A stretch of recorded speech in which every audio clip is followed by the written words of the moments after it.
YouTube channel अद्भुत कहानी star पर उपस्थित समस्त श्रोताओं का, भक्तों का और सब्सक्राइबर बंधुओं का एक बार फिर से स्वागत और हार्दिक अभिनंदन है। श्रोताओं, जैसा कि आप जानते हैं, मैं आपको इस चैनल पर जो कहानियां प्रसारित करता हूं, बहुत ही ज्ञानप्रद और रहस्यमयी कहानियां होती हैं। आज भी आपकी सेवा में एक बहुत ही मार्मिक और रहस्यमयी तथा ज्ञानप्रद कहानी लेकर के उपस्थित हुआ हूं। कहानी को ध्यान से सुनना है, बड़ी मार्मिक कहानी है। देखिए श्रोताओं, एक समय की बात है। कहानी का आरंभ यहीं से हो रहा है। इंदुमती अपने बूढ़े पिता के साथ विंध्याचल के घने जंगल में रहती थी। जब से उसके पिता वहां पर कुटी बनाकर रहने लगे, तब से वह बराबर उन्हीं के साथ रही। न जंगल के बाहर निकली और ना किसी दूसरे का मुंह देख सकी। इंदुमती ने किसी दूसरे मनुष्य का मुंह भी नहीं देखा। उसकी अवस्था 4-5 वर्ष की थी, जबकि उसकी माता का परलोकवास हुआ और जब उसके पिता उसे लेकर के वनवासी हुए। जब से वह समझने योग्य हुई, तब से नाना प्रकार के बनेले पशु पक्षियों, वृक्षावलियों और गंगा की धारा के अतिरिक्त ये नहीं जानती थी कि संसार व संसारी सुख क्या है और उसमें कैसे कैसे विचित्र पदार्थ भरे पड़े हैं। फूलों को बीन बीन कर माला बनाना, हरिणों के संग कलोल करना, दिन भर वन वन में घूमना और पक्षियों का गाना सुनना, बस यही उसका काम था। वह ये भी नहीं जानती थी कि मेरे बूढ़े पिता के अतिरिक्त और भी कोई मनुष्य इस संसार में है, क्योंकि उस लड़की ने कभी किसी दूसरे मनुष्य को देखा ही नहीं। हे श्रोताओं, एक दिन की बात है। एक दिन वह नदी में अपनी परछाई देख करके बड़ी मोहित हुई, पर जब उसने जाना कि ये मेरी परछाई है, तब बहुत लज्जित भी हुई। यहां तक कि उस दिन से फिर कभी उसने नदी में अपना मुख नहीं निहारा। गर्मी की ऋतु, दोपहर का समय, जबकि उसके पिता अपनी कुटी में बैठे हुए गीता की पुस्तक देख रहे थे, वह नदी के किनारे पेड़ों की ठंडी छाया में घूमती, फूलों को तोड़ तोड़ कर नदी में बहाती हुई कुछ दूर निकल गई थी कि एकाएक चौंक कर खड़ी हुई। उसने एक ऐसी वस्तु देखी जिसका उसे स्वप्न में भी ध्यान नहीं था और जिसके देखने से उसके आश्चर्य का कोई ठिकाना नहीं रहा। उसने क्या देखा कि एक बहुत ही सुंदर 20-22 वर्ष का युवक नदी के किनारे पेड़ की छाया में घास पर पड़ा सो रहा है। इंदुमती ने आज तक बूढ़े पिता को छोड़कर किसी दूसरे मनुष्य की सूरत तक नहीं देखी थी। वह अभी तक यही सोचे हुई थी कि यदि संसार में और भी मनुष्य होंगे तो वे सभी मेरे पिता की भांति ही होंगे और उनकी भी दाढ़ी मूछें पकी हुई होंगी, सफेद दाढ़ी होगी। उसने जब अच्छी तरह आंखें फाड़ फाड़ कर उस परम सुंदर युवक को देखा, तो अपने मन में निश्चय किया कि मनुष्य तो ऐसा होता नहीं है, हो ना हो ये कोई देवता होंगे, क्योंकि मेरे पिता जब देवताओं की कहानी सुनाते हैं तो उनके ऐसे ही रूप रंग बतलाते हैं।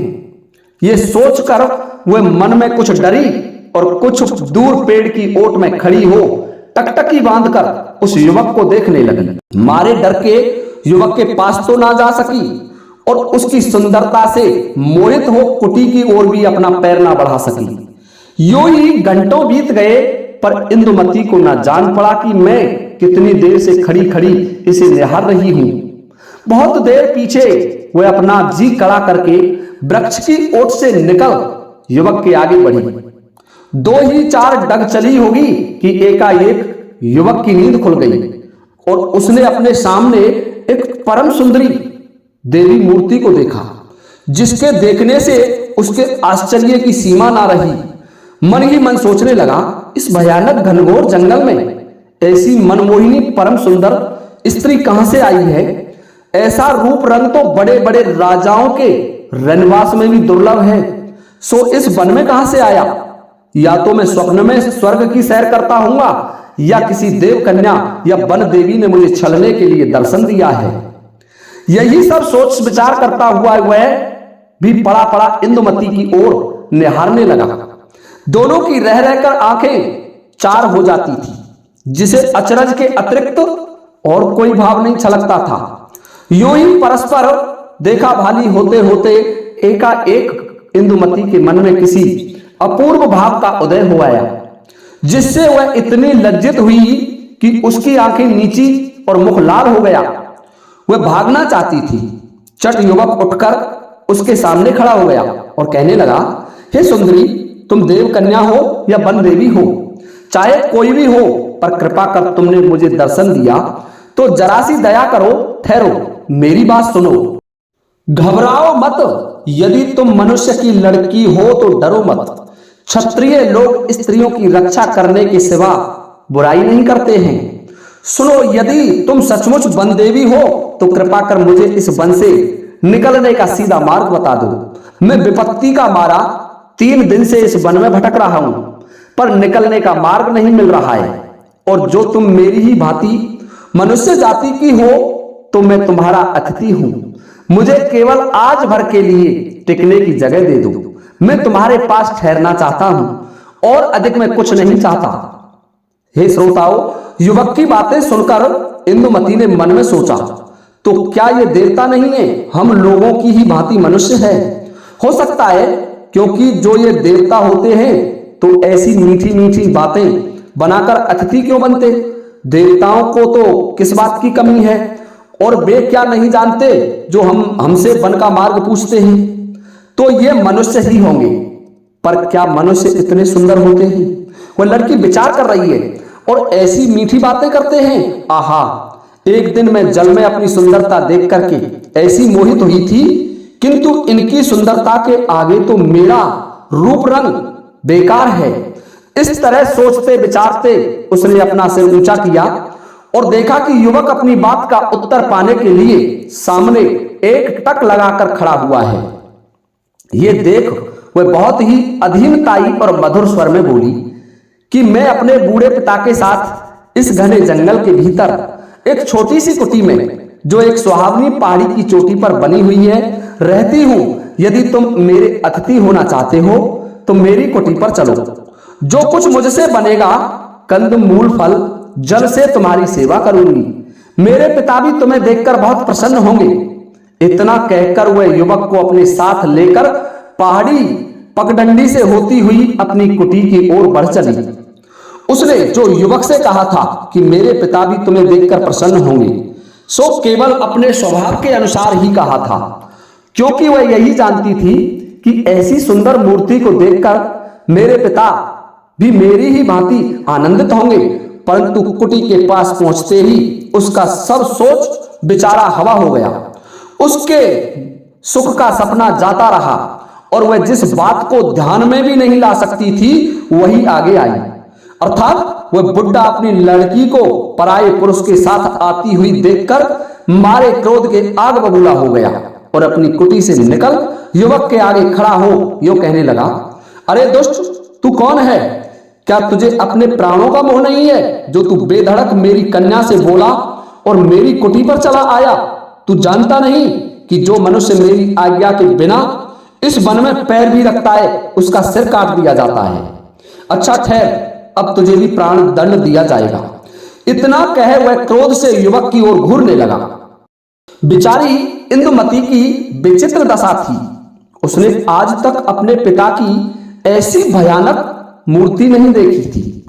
वह अपने पिता का ऐसा अनूठा क्रोध देख पहले तो डरी, फिर अपने ही लिए युवा बटोही बेचारे के प्राण जाते देख जी कड़ा करके बुड्ढे के पैरों में गिर पड़ी और रो रो कर गिड़गिड़ाकर युवक के प्राणों की भिक्षा मांगने लगी और अपने पिता को अच्छी तरह समझा दिया कि इसमें युवक का कोई दोष नहीं है, उसे मैं ही कुटी पर ले आई हूं।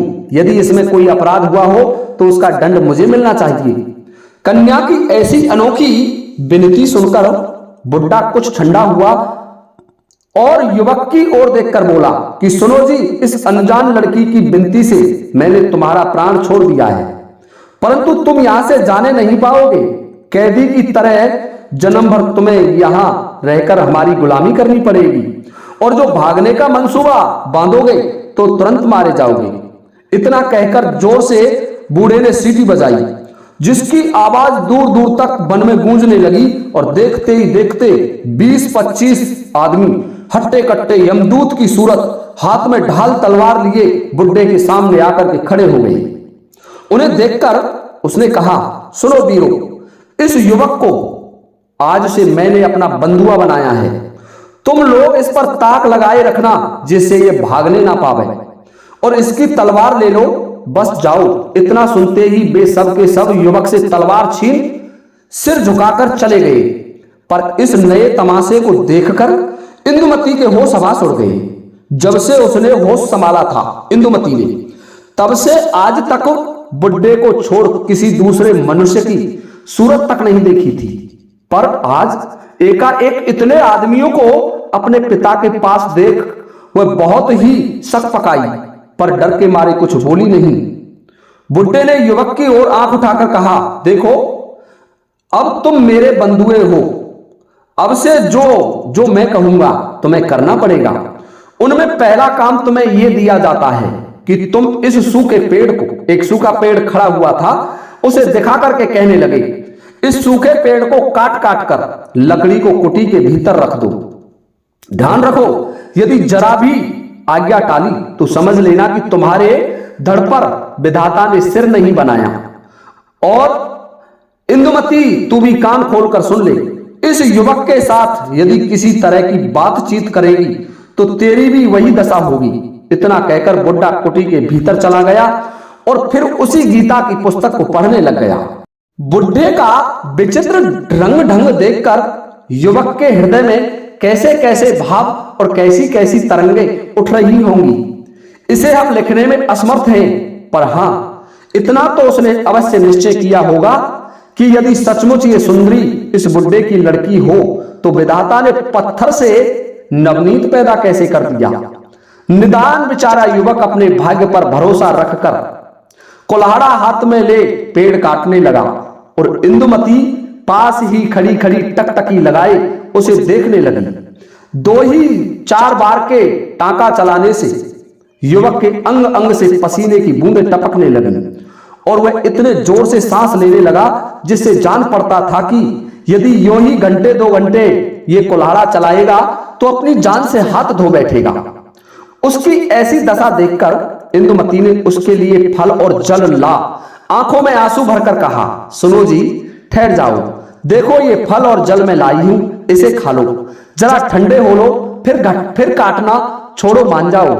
युवक ने उसकी प्रेम भरी बातों को सुनकर कहा, सुंदरी, मैं सच कहता हूं कि तुम्हारा मुंह देखने से मुझे इस परिश्रम का कष्ट जरा भी नहीं व्यापता। यदि तुम यूं ही मेरे सामने खड़ी रही तो मैं बिना अन्न जल ग्रहण किए सारे संसार के पेड़ काट करके रख दूंगा। और सुनो तो सही, अपने पिता की बातें याद करो, क्यों नाहक मेरे लिए अपने प्राण संकट में डालती हूं।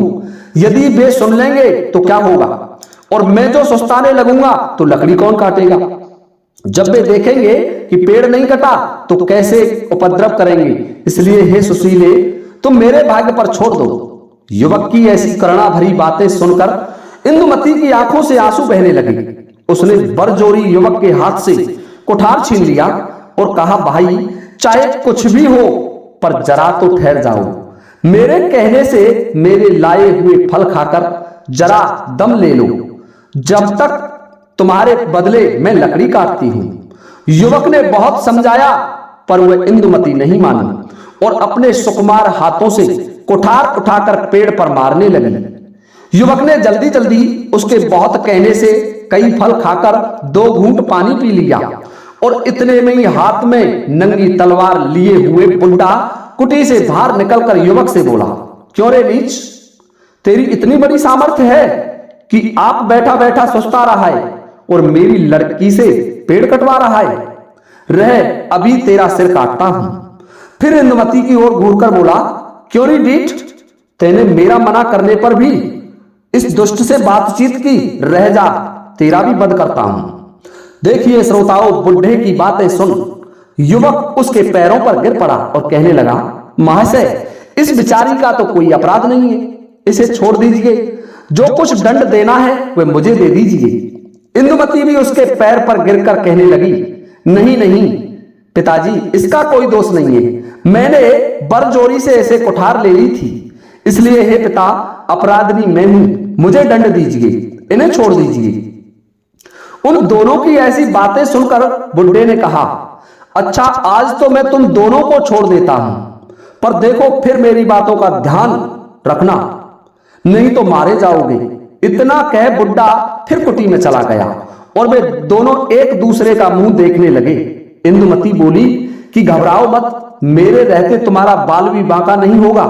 और युवक ने कहा, प्यारी, क्यों व्यर्थ मेरे लिए कष्ट सहती हो, जाओ कुटी में चली जाओ।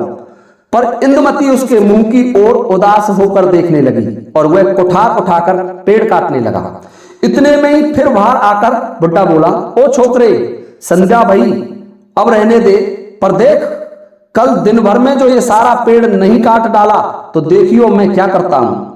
और सुनती है इंदुमती, इसे कुटी में ले जाकर सड़े गले फल खाने को और गंदला पानी पीने को दे दीजिए, परंतु सावधान, मुख से एक अक्षर भी ना निकल पावे। और सुन बे लड़के, खबरदार, जो इससे कुछ भी बातचीत की तो तेरा सर कलम कर दूंगा। ये कहकर बुड्ढा पहाड़ी पगडंडी से गंगा तट की ओर उतरने लगा और उसके जाने पर इंदुमती मुस्कुराकर युवक का हाथ थामे हुई कुटी के भीतर गई और वहां जाकर उसने पिता की आज्ञा को मेट कर सड़े गले फल और गंदले पानी के बदले अच्छे अच्छे मीठे फल और सुंदर साफ पानी युवक को दिया। और युवक के बहुत आग्रह करने पर दोनों ने साथ साथ फल आहार भी किया। फिर दोनों बुड्ढे के आने में देर समझकर बाहर चांदनी में एक चट्टान पर बैठकर बातें करने लगी। आधी रात जा चुकी थी। वन में चारों ओर भयानक बनेले जंतुओं के गरजने की ध्वनि फैल रही थी। 4 आदमी हाथ में तलवार और बर्छा लिए कुटी के चारों ओर पहरा दे रहे थे। कुटी से थोड़ी ही दूर पर एक ढालुआ चोटी पर 10-12 आदमी बातें कर रहे थे। देखिए ये लोग क्या बातें करते हैं, आहा, ये देखिए, इंदुमती कह रही है। तब तक इंदुमती का पिता एक चटाई पर बैठा है और सामने 10-12 आदमी हाथ बांधे जमीन पर बैठे हैं। बड़ी देर सन्नाटा रहा। फिर बूढ़े ने कहा, सुनो भाइयों, इतने दिनों पीछे परमेश्वर ने हमारा मनोरथ पूरा किया है। जो बात एक प्रकार से अनहोनी थी सो आपसे आप हो गई। ये परमेश्वर ने ही तो किया है, नहीं तो बेचारी इंदुमती का बेड़ा पार कैसे लगता। देखो, जिस युवक की रखवाली के लिए आज तीसरे पहर मैंने तुम लोगों से कहा था कि यह अजयगढ़ का राजकुमार है। देखिए श्रोताओं, वह युवक था, वह अजयगढ़ का राजकुमार था और यूं कहो कि अब राजा है। इसका नाम चंद्रशेखर है। इसके पिता राजशेखर को उसी बेईमान काफिर इब्राहिम लोधी ने दिल्ली में बुलाकर विश्वासघात करके मार डाला था। तब से यह लड़का इब्राहिम की घात में लगा रहता है। अभी थोड़े दिन हुए तो बाबर से इब्राहिम की लड़ाई हुई और उसमें चंद्रशेखर ने भेष बदल और इब्राहिम की सेना में घुसकर इब्राहिम को मार डाला। ये बात कहीं एक सेनापति ने देख ली और उसने चंद्रशेखर का पीछा किया। निदान ये भागा और कई दिन पीछे उसे द्वंद्व युद्ध कर मार मार कर अपने घोड़े को भी गमा बैठा। राह भूल गया और राज्य की ओर न जाकर इस वन में चला आया और कल मेरी कन्या का अतिथि बना। मेरी पुत्री इंदुमती है, उसका ये अतिथि आकर के बना। आज उसने ये सब ब्यौरा जलपान करते करते इंदुमती को बताया था, जिसे मैंने आड़ में खड़े होकर सब सुन लिया है। वे दोनों एक दूसरे को जी से चाहने लगे हैं। तो इस बात के अतिरिक्त तो और क्या कहा जाए कि परमेश्वर ने ही इंदुमती का जोड़ा भेज दिया है। वो बुड्ढा कह रहा है अपने साथियों से, और साथ ही उस दया में ने मेरी भी प्रतिज्ञा पूरी की। इतना सुनकर सभी ने जय ध्वनि के साथ हर्ष प्रकट किया और बूढ़ा फिर कहने लगा, मेरी इंदुमती 16 वर्ष की हुई है, अब उसे कुंवारी रखना किसी तरह उचित नहीं है। और ऐसी अवस्था में जबकि मेरी प्रतिज्ञा भी पूरी हुई और इंदुमती के योग्य सुपात्र वर भी मिला, उसने इंदुमती से प्रतिज्ञा की है कि प्यारी, मैं तुम्हें प्राण से भी बढ़कर चाहूंगा और दूसरा विवाह भी नहीं करूंगा जिससे तुम्हें सौत की आग में जलना पड़े।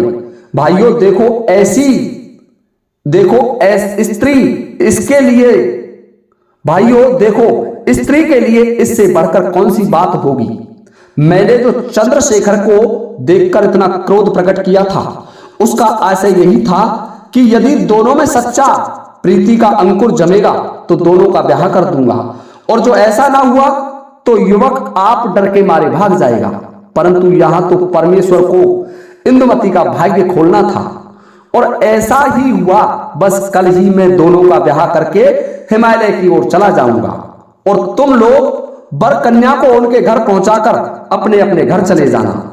12 वर्ष तक जो तुम लोगों ने तन मन धन से मेरी सेवकाई की, इसका ऋण सदा मेरे सिर पर रहेगा, और जगदीश्वर इसके बदले में तुम लोगों के साथ भलाई करेगा।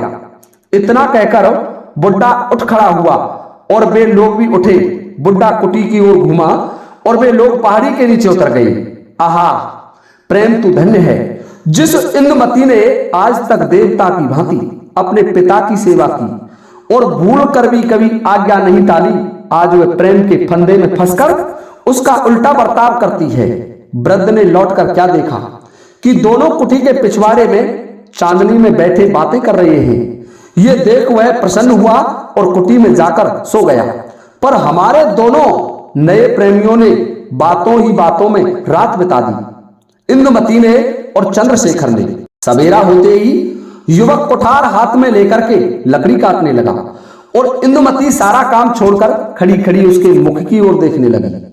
थोड़ी ही देर में युवक के सारे शरीर से पसीना टपकने लगा और चेहरा लाल हो गया। इतने में वृद्ध ने आकर गरज कर कहा, ओ लड़के, बस पेड़ पीछे काटियो, पहले तो लकड़ियां काटिए, उन्हें उठाकर कुटी के पिछवाड़े ढेर लगा दी। इतना कहकर बुड्ढा चला गया, और युवक लकड़ी उठा उठाकर कुटी के पीछे ढेर लगाने लगा। उसका इतना परिश्रम इंदुमती से ना देखा गया, और बड़े प्रेम से वह उसका हाथ थाम कर बोली, प्यारे ठहरो, बस करो, बाकी लकड़ियां मैं रखाती हूं। हाय, तुम्हारा परिश्रम देखकर मेरी छाती फटी जाती है। प्यारे, तुम राजकुमार होकर आज लकड़ी काटते हो, ठहरो, तुम सुस्ता लो। युवक ने मुस्कुराकर कहा, प्यारी सावधान, ऐसा भूलकर भी ना कहना। अपने पिता का क्रोध याद करो। अब भी उन्होंने तुम्हें लकड़ी उठाते या मुझसे बोलते हुए देख लिया तो सर्वनाश हो जाएगा।